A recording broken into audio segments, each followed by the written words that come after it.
The Roy Keane story was huge. Do you know, Roy Keane does what Roy Keane wants to do and won't be told by anybody. And in 2002, what Irish captain and talisman Roy Keane wanted to do was get kicked out of the Irish World Cup squad for throwing a giant straw. It definitely shocked me when I heard the news. It really, really surprised me.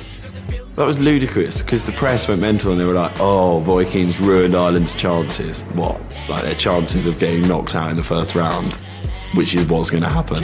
Keane, unhappy with poor facilities for the squad, sought out manager Mick McCarthy for a quiet word. Unfortunately, it was the C word. I will not tolerate the level of abuse that was thrown at me, so I have sent him home.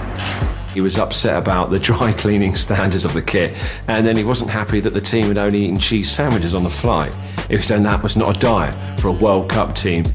Got no comment on that. It was Ireland. The preparations were never great, in all honesty. You know, in 1988 European Championships, we ended up in a hotel that had a nudist colony attached to it. Ireland made it to the last 16 without Roy, who'd flown home and spent the rest of the tournament walking his dogs.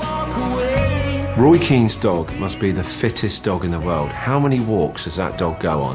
Whenever there's a news flash about Roy Keane, you know he's out walking that poor dog. Every sort of East End gangster you see, they always get dogs. Every mental person has a dog. It just kind of reflects them. You go to any rough estate in Britain, there's always a dog barking outside a boarded up house, and I think Keane's got that mentality. He's like the Phil Mitchell of football. I'm not mad enough, so I've got 2 dogs that could kill you. That's what my mum and dad do when they have an argument. My dad goes and walks the dog. I'm not suggesting that him and Mick McCarthy were indulging in that kind of a relationship. Sexual. Actually, my parents isn't probably a sexual relationship now. They're in their 70s.